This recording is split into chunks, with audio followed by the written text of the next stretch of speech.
نحمده ونستعینه ونصلی علی رسولہ الکریم اما بعد۔ کل جو حدیث آپ نے سنی کہ ابو سعید خدری رضی اللہ عنہ اور ان کے ساتھیوں نے دم کیا اور اس کے عوض میں 30 بکریاں لی، اس کی تھوڑی سی وضاحت۔ یہ کتنے لوگ تھے جو اس سفر پہ نکلے تھے؟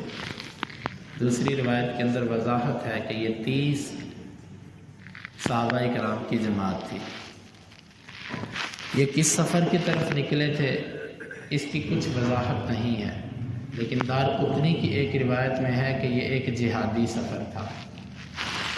تیسری بات، نزلوا علی حی من احیاء العرب، یہ عرب کا کون سا قبیلہ تھا جس کے پاس یہ ٹھہرے تھے، اس کی بھی وضاحت نہیں ہے۔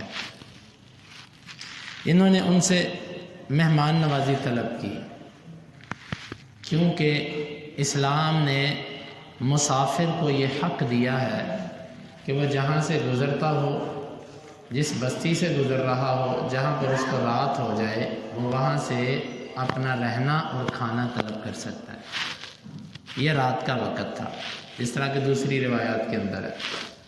اسلام نے یہ حق دیا کہ تم یہاں سے اپنا کھانا اور رات رہنے کا ان سے مطالبہ کر سکتے ہو۔ لیکن سوال یہ ہے کہ یہ ہر جگہ پر فرض ہے؟ تو اہل علم نے لکھا کہ شہروں کے اندر جہاں ہوٹل بن چکے ہیں، سرکاری یا غیر سرکاری، پرائیویٹ، تجارتی غرض سے جو رہائشیں بن چکی ہیں، ہوٹل بن چکے ہیں، اگر یہ موجود ہیں تو پھر اہل علاقہ پر لازم نہیں ہے کہ وہ کسی مسافر کو کھانا کھلائیں یا کسی مسافر کو رہائش دیں۔ مثلا لاہور جیسا شہر یا کہیں بھی بڑے شہر کے اندر کوئی جاتا ہے، وہ شہر والوں کو جا کر کہتا ہے کہ مجھے تم پر لازم ہے کہ تم مجھے رات رہنے کی جگہ بھی دو اور مجھے کھانا بھی دو، تو یہ اس کو شریعت پابند نہیں کرتی، کیونکہ متبادل موجود ہے۔ ہاں، اگر صورتحال ایسی ہے کہ وہ ایسی جگہ پر رکا ہے کہ جہاں پر پوری بستی میں کوئی ہوٹل نہیں ہے، کوئی رہنے کی جگہ نہیں ہے، اب اس کو بھوک بھی لگی ہے اور اس نے سونا بھی ہے، اب بستی والوں پر لازم ہے کہ وہ اس کی ضیافت کریں۔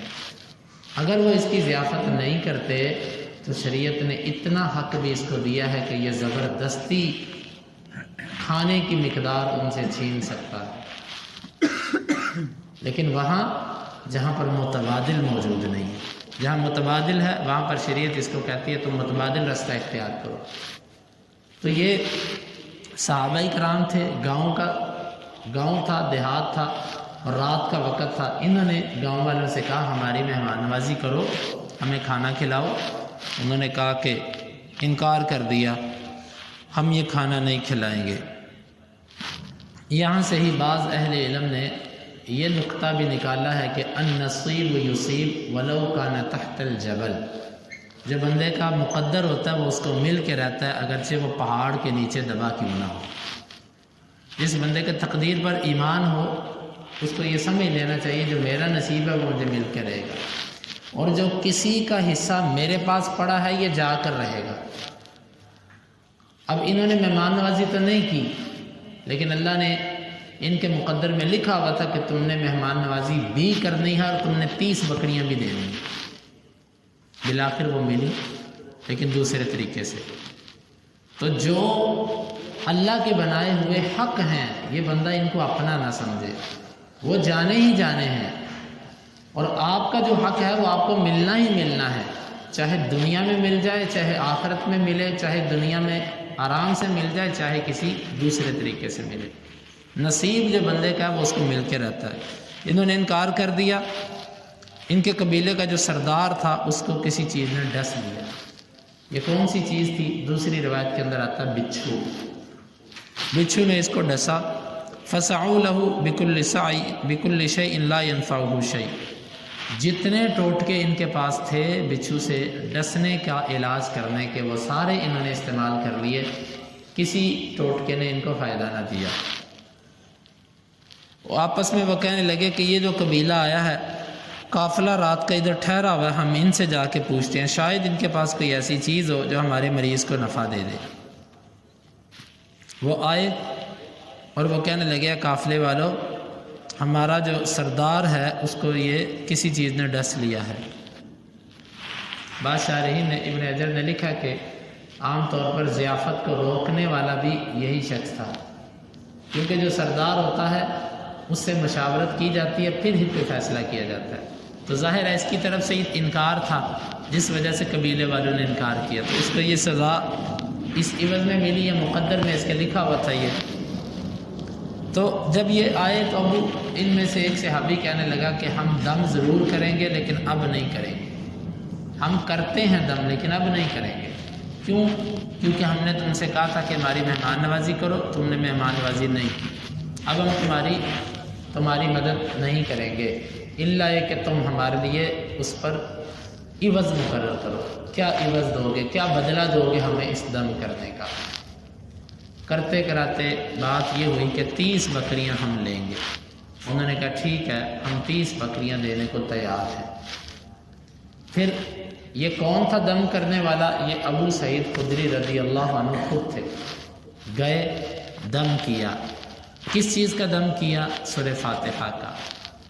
یہ دلیل ہے کہ صحابہ کرام کے دلوں میں قرآن کی کتنی عظمت تھی کہ اس میں شفا ہے، اور صحابہ کا یقین کتنا تھا کہ قرآن پڑھیں گے تو اس کو شفا مل جائے گی، حتیٰ کہ اس کا عوض پہلے طے کر لی۔ یہ یقین کی بات ہوتی ہے۔ جہاں پر بندے کو یقین نہیں ہوتا وہ یوں کہتا ہے کہ اگر کام ہو گیا تو پھر کیا دو گے، لیکن یہاں پر دیکھو وہ کتنے یقین سے صحابی کہہ رہا کہ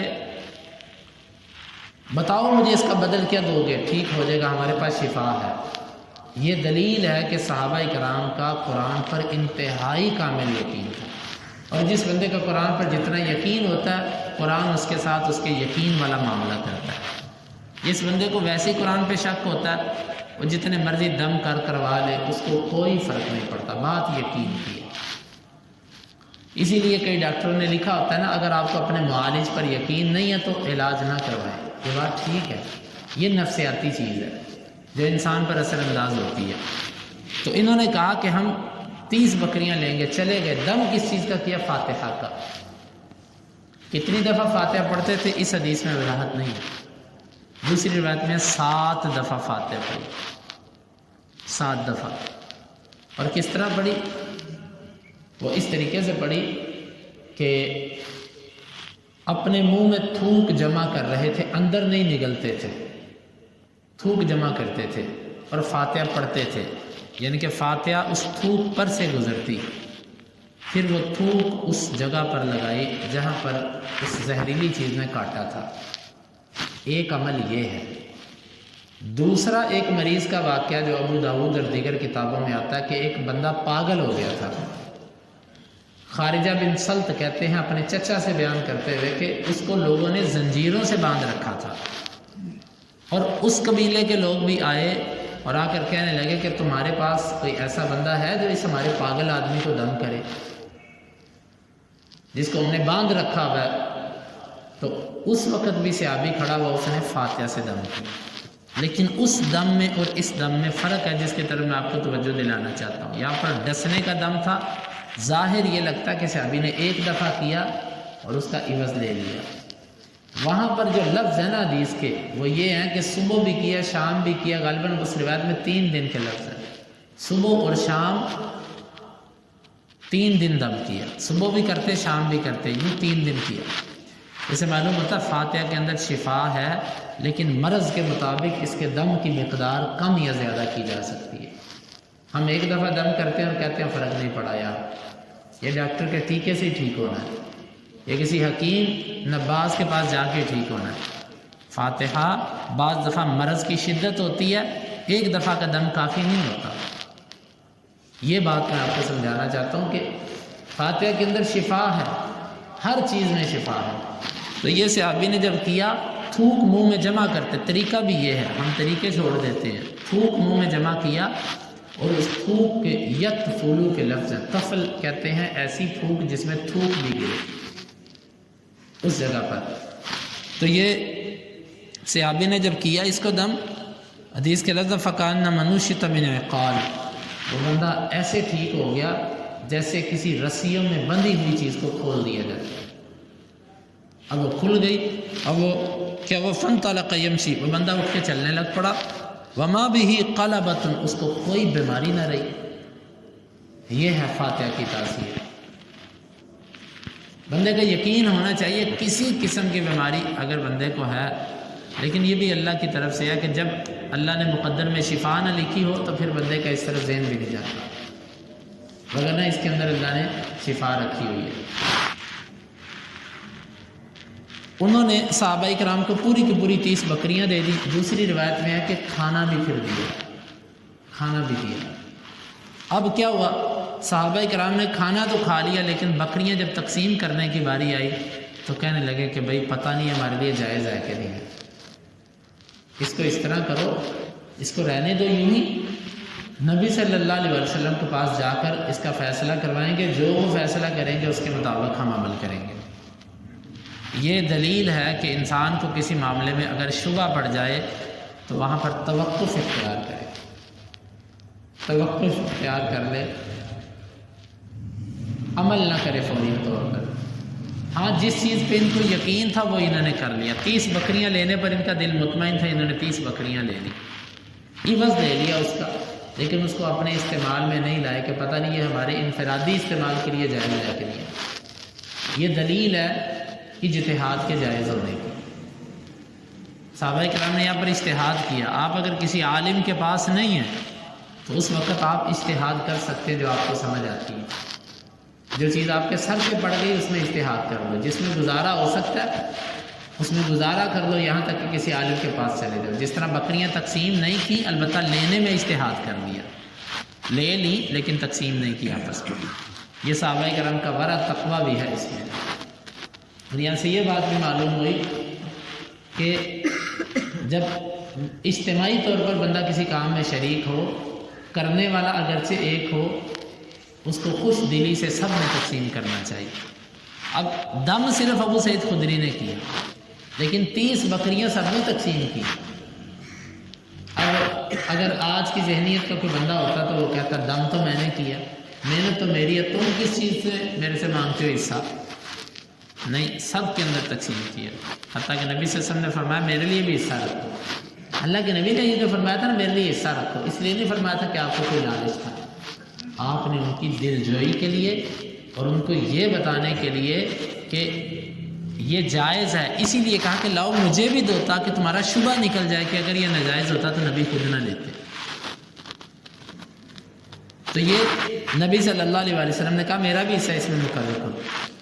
اور پھر آپ نے فرمایا کہ وما یدری کا انہا رقیہ، اور تجھے کیسے پتہ چلا یہ دم ہے؟ یعنی کہ آپ بھی ابو سعید خدری کے اس عمل پر خوش بھی ہوئے اور حیران بھی کہ تمہیں کیسے پتہ چلا کہ یہ دم والی صورت ہے، اس سے دم کیا جاتا ہے. پھر آپ نے فرمایا اصب تم نے درست کیا. یعنی کہ یہاں پر 2 معنی ہو سکتے ہیں، تم نے تقسیم نہ کر کے درست کیا، اور دوسرا معنی جو زیادہ واضح ہے کہ تم نے ان سے جو بکریاں عوض میں لے لی یہ تم نے درست کیا، یہ جائز ہے ایسا عوض لینا. اب تم تقسیم کرو اور میرا بھی حصہ بناؤ. اور ساتھ نبی سے سب مسکرا پڑے اس بات پر. یہاں سے کچھ اور باتیں بھی معلوم ہوتی ہیں. دم پر اجرت لینا جائز ہے، قرآن پڑھا کر اجرت لینا جائز ہے. امام بخاری نے یہی استدلال کرنے کے لیے حدیث لائے ہیں کہ یہاں پر بھی فاتحہ قرآن ہے، قرآن پڑھ کر ابو سعید خدری نے اجرت لی، اگرچہ وہ قرآن دم کے طور پہ پڑھا گیا تھا، اجرت قرآن پڑھ کے لی، تو قرآن کی اجرت لینا جائز ہے. اور یہاں سے یہ بھی ثابت ہوا کہ طے کر کے لینا بھی جائز ہے. طے کر کے لینا کہ طے کیا ابو سعید خدری نے، لیکن کچھ فرق ضرور اہل علم نے کیا. وہ فرق یہ ہے کہ یہ بطور دم تھا، بطور دم، بطور علاج. اور جو عام طور پر قرآن پڑھایا جاتا ہے وہ بطور اجر اور ثواب ہے. دونوں کیفیتوں کے اندر کچھ فرق ضرور ہے. پھر یہ بھی فرق ہے کہ یہاں پر صحابی کے اجرت لینے کی وجہ، مرکزی وجہ وہ یہ تھی کہ انہوں نے مہمان نوازی نہیں کی تھی. اگر وہ مہمان نوازی کرتے تو صحابہ کرام بھی احسان کا بدلہ احسان ہوتا ان سے یہ عوض نہ لیتے۔ تو بعض اہل علم تو یہ کہتے ہیں جی اگر کسی ایسی صورت ہو کہیں کہ آپ کو کوئی عوض لینا ہے، آپ کا کسی نے حق نہیں دیا، تو آپ دم کرنے پر اجرت لے لو، بصورت دیگر دم پر اجرت بھی آپ نہ لو۔ لیکن یہ موقف کمزور ہے، دم پر اجرت لی جا سکتی ہے لیکن اس کو اس قدر نہ بڑھایا جائے، ایسی صورت نہ اختیار کی جائے کہ لوگوں کا مال بٹور لیا جائے، کسی کو شفا ہو نہ ہو۔ صحابی نے تو یہ معاہدہ کیا تھا جب ٹھیک ہو جائے گا تمہارا مریض تو تم نے یہ دینا ہے۔ تو اب ایک پھونک مارنے کے اتنے پیسے لے لیتے ہیں، وہ مریض ٹھیک ہو یا نہ ہو۔ ایک تو یہ کہ مریض بالکل ٹھیک ہو گیا، اس کے بعد آپ ان سے کوئی چیز لے لیتے ہیں، چلے ہم کہیں گے دم کا عوض ہے۔ مریض ٹھیک بھی نہیں ہوتا، مریض وہیں کا وہیں رہتا ہے اور پیر صاحب کی جیبیں بھر جاتی ہے، دم کرنے والے کی جیب بھر جاتی ہے اور مریض وہیں کا وہیں۔ تو یہ درست نہیں ہے۔ اللہ رب العالمین سے دعا ہے کہ اللہ تعالی ہمیں ان احادیث کو سمجھنے کی اور ان کے تقاضوں کو پورا کرنے کی توفیق عطا فرمائے۔ اللہم انفعنا بما علمتنا وعلمنا ما ينفعنا وزدنا علما وآخر دعوانا ان الحمد للہ رب العالمین۔ حدیث نمبر 2276۔